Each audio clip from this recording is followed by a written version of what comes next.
everybody. It's the Couch Bros back again. On today's episode, we're going to talk about the latest rendition of Demon Slayer. And this episode picks up exactly where the last episode drops off. They are in the Dark Forest fighting with the Spider Demon clan. Honestly, it just throws you right into the action. Tanjiro and Inosuke are fighting another group of the Demon Slayers who have been entangled in the webs and are now being used like puppets. And I might add that they're being used in a pretty fucked up manner. The Spider Demon controlling them doesn't give a fuck about their actual bodies. So she's pulling the strings and causing their bones to break in order so that they can swing their swords farther in an effort to hurt Tanjiro. So they're going about swinging against their will, and you're just hearing their bones snap and hearing them scream. So they end up being able to get away from them with help from Murata, the only other Demon Slayer who was not ensnared by the spider's web.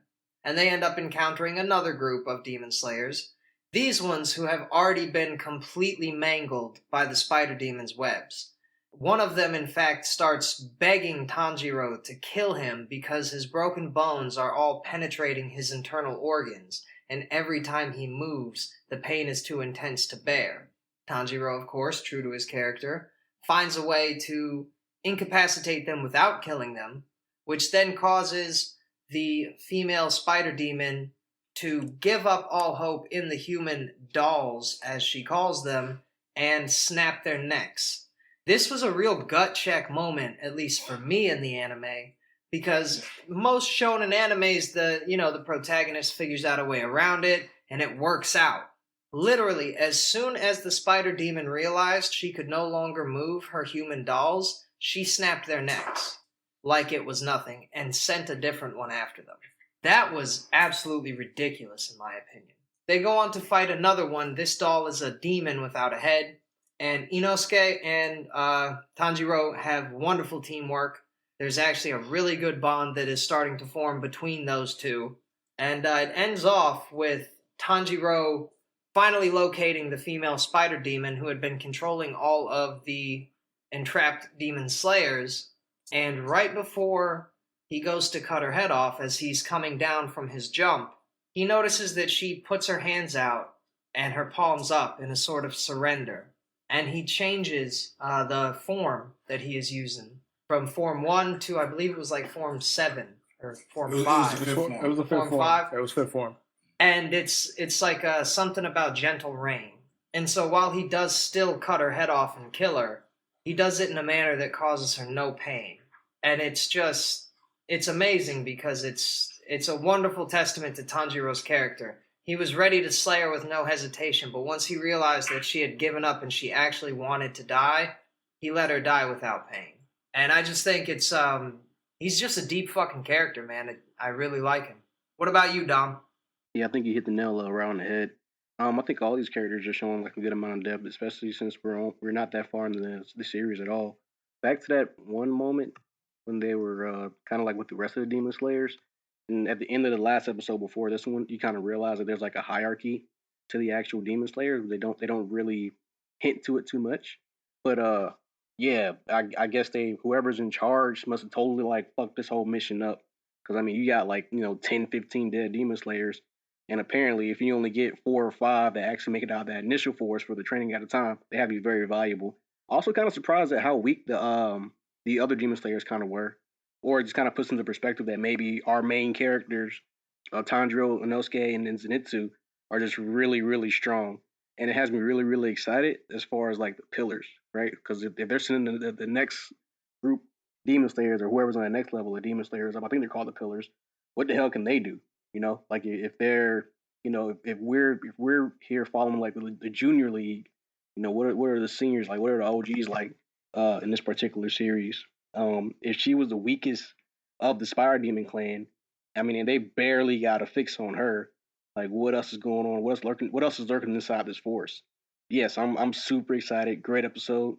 Tanjiro still has like a lot of humanity left inside of him.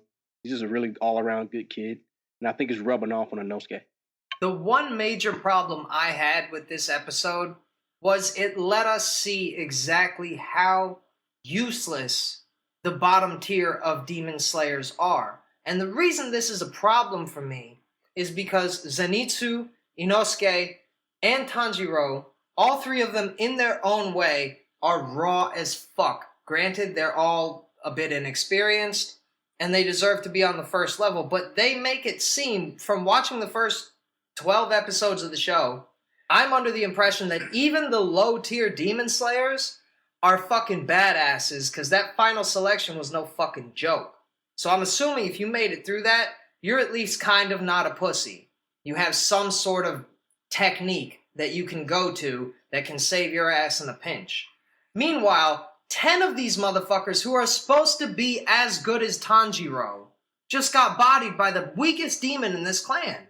And like even the one that didn't get bodied, Murata, he struggles so much with fucking opponents who can use basic movements. And I just don't understand how the skill gap is so ridiculous. Now, go ahead, Dom. Yeah, but I think they're about to have that come to Jesus moment in a minute, because whatever that relationship that the mother and the son spider demon had going on was kind of interesting there.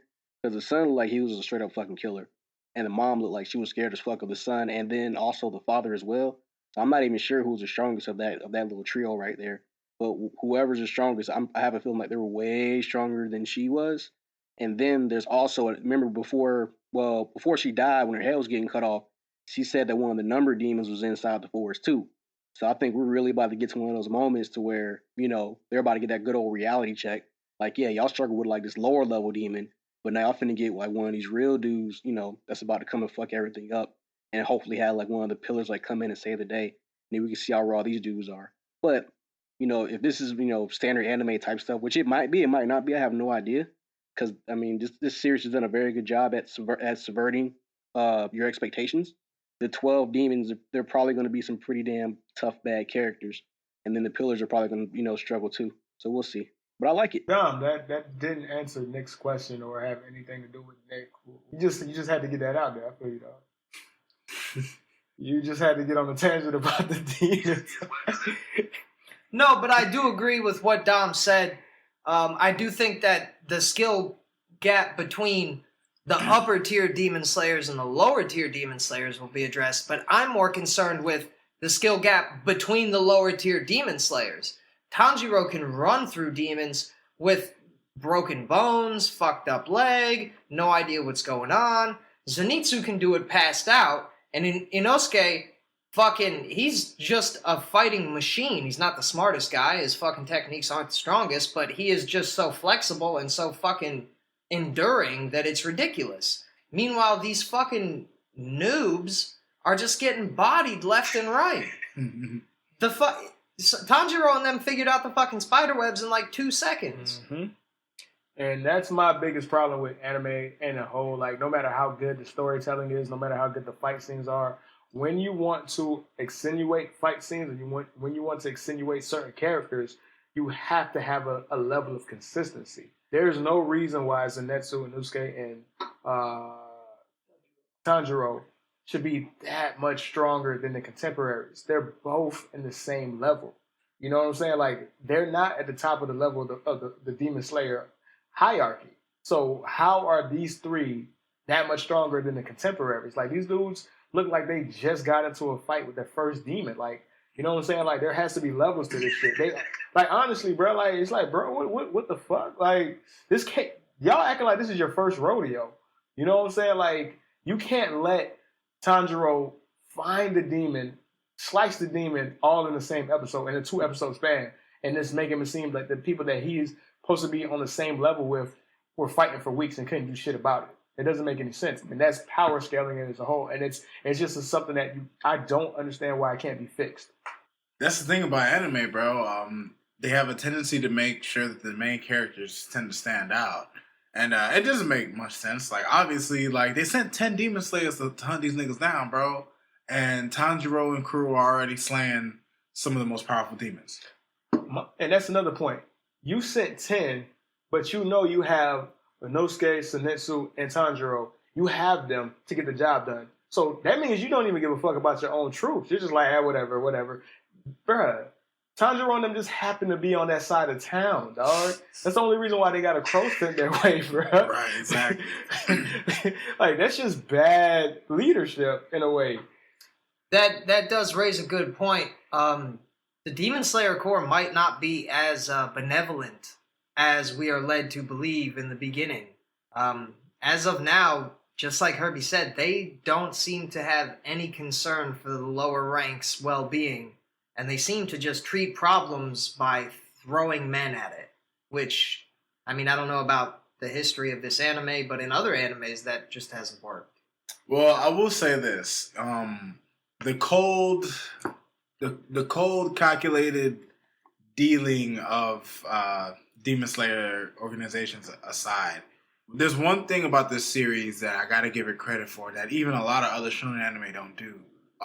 Demon Slayer does a really good job of fleshing out minor villains. Like, a lot of anime sometimes, they'll introduce minor villains, you'll get like a little backstory, then they get thrown out like fodder. But even with just the mother of this family, like, they go through a little backstory of how terrified she is of the father of the spider demon family. So, despite the fact that this heartless, cold bitch is snapping the necks of these weak, young, Murata level demon slayers, you kind of get a sense of, like, you kind of feel a little sympathy for her because you realize, like, there's a lot more to the Spider Clan. Like, the scene where the sun comes up and it's talking to her, like, you can clearly tell, like, I couldn't tell if it was the son or if it was just the fear of the father that she was feeling. But at the end of the day, you could tell that there was a lot of mortal danger that she was in. Like, you could sense the fear. You could sense like how terrified she was. So, I don't know. I mean, that's one thing about the series that I like. They know how to flesh out the villains and make you feel something for them. Dom? Yeah, and back to the Demon Slayer core. I'm gonna defend it a little bit. I kind of get it as far as like anime goes, because you can't make everybody like a cool ass person. But I don't want it to get to the point where, like, I kind of feel right now, if you don't have anything special with your uniform, like if you don't got no, dumbass boar head, or you don't got blonde hair, you just got like a black uniform and like a white collar, like, yeah, nigga, you fucking dead, bro, because you're not special enough. Like, according to like the drawing, because all the people who are raw got something, got like a special haircut, they got something. So if you like a regular Demon Slayer with like a regular school key uniform, yeah, you're probably gonna get cut up in this shit. You're not qualified.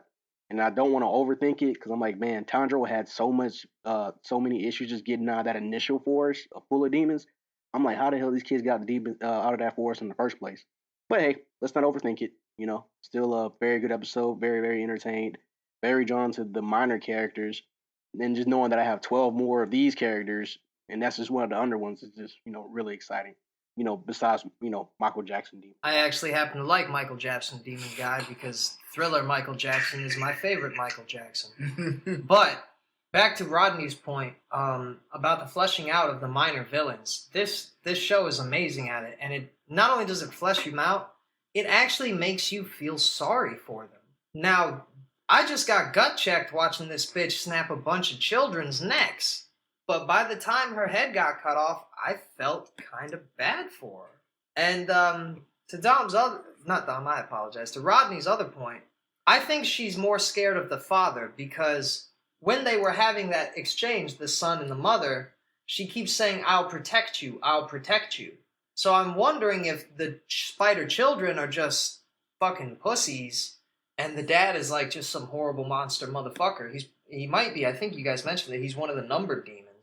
Which, another point I'd like to bring up, it seems like Michael Jackson Demon King fucking lets his demons just do whatever the fuck they want. Like, even the last guy with the Suzumes, he was no longer part of that little numbered clique. He just got to leave. He didn't get fucking killed or eaten or anything. He just got to fucking leave. It sounds like I'd rather be part of Michael Jackson's Demon Crew from the fucking Bad music video than the Demon Slayer dudes. Because they don't give a fuck. 100%, bro. Sounds about right. Yeah, so, like, to add on to what everybody's saying about the demons and how you end up feeling sorry about the demons, like, if you go back to the first episode, that's the first thing that I said. That's the first thing that stuck out to me. You know what I'm saying? Most animes, they do it for an episode or two. This anime, it keeps reinforcing that. It always wants to remind you that, yeah, these shits are demonic, they're demons, they're evil, but it's not like they have the choice in it. some of them were converted and they didn't want no part of this. So they have to survive too. It's a double-edged sword. Like, they didn't ask to be something that has to eat and do all these things. That's just a circumstance. So why are we judging them? Are they really evil? Or they're acting on impulse? A lot of times they can't control this shit. We don't know if it's something that is affecting them mentally. Like, they might want to not be the way they are, but they can't fight it. You saw the minute she knew she was gonna die, she was so happy to embrace death. And Tanjiro, in true consistency with his character, was filled with rage, and then split second changed his form to give her a peaceful death, because he knows at the end of the day, more than any character in the show, that they're somewhat human too. And one thing I want to mention real quickly, I really love that Demon Slayer does a really good job of staying true to the tendencies of these characters. Because when Tanjiro sees how cruel she is to basically his peers, when she snaps their necks, he plans on, you know, there's a scene where even Inosuke is just like, damn, like you sense the pressure of his anger and of his emotions. And then when you go to the scene when he's about to kill her and he plans on using one of the more brutal forms, and he switches to the fifth form, that's just great writing, yo. Like, the author does a great job of making sure that they stay true. Like, even an angry Tanjiro, as mad as he was, instead of killing her brutally, someone who he probably at one point felt deserved it, something told him that, you know what, I'm gonna let her off peacefully. And she mentions it. She says that she didn't expect a death so tranquil. And that's something that's worth noting. Dom? Yeah, and this is my last point. Another thing that I like about this anime is that I think it's appropriate to say that it lives in a gray area, right? With a lot of shonen series, they kind of, if everything's real black and white, this person's good, this person's evil, we're doing this for justice, this person's a demon, or, you know, is evil or whatever. Demon Slayer does a very good job of making you take a step back and just say to yourself, man, I know you're a demon, but like, are you evil? Tanjiro's sister's a demon, but she's not necessarily evil. I've run into some other demons who aren't necessarily bad guys or evil people. So I mean, it's very, very, very gray, middle of the road, and it makes you think about the decisions that each of these characters make. All right, so yeah, I think that's a good point to leave it on. Like, we really, really, really all enjoyed this episode. Me, this shit getting a super 10 out of all the episodes, and I can't find a weak episode so far. This is probably my favorite, dog. Like, the action was crazy. The weight of the episode damn near was hands down the most that I felt so far, and then the ending was just perfect. So this episode is really, really good. It's the best episode so far. Y'all boys? Demon Slayer has definitely put us all on a hell of a fucking magic carpet ride, dog. I'll tell you what, I'm looking forward to seeing what the father and the rest of the family, what they're going to bring to the table. Because just, you know, if the mother was just the first of what we got to see, I gotta imagine that father's going to be OP as hell. You know what I'm saying? But I enjoyed the episode. I give it a perfect 10 out of 10. I mean, I'm looking forward to the rest of this arc and what it has to offer. I'm going to have to agree with my peers here. This is definitely an A. Every episode in the series so far has been an A. And I gotta say, I'm really stoked. I think the next episode we're gonna get to see Zenitsu go off. I feel like every 3 or 4 episodes we're gonna get to see him be a little bit raw until he's finally not so much of a pussy anymore. So I mean, I can't wait. This the Spider Demon Clan sounds like it's gonna be a wild ride. Yeah, I pretty much have to agree. 10 out of 10 for me as well. Last point for me, and it'll be a different one. I just appreciate the CG animation in there. They mix it, or they blend it perfectly. This is something that all animes have struggled with the past couple of years, because, you know, it's getting so expensive to actually do. So the fact that they can actually have like an anime that looks good and still uses CGI is, I mean, hats off, without it being like cheesy or corny or choppy. Hell yeah. So everybody, we're going to go ahead and check in. We're going to have another episode next week. We all checking out. Deuces from her. It's your boy Rodman signing out. All right, y'all boys. I'm from Clef City. Peace.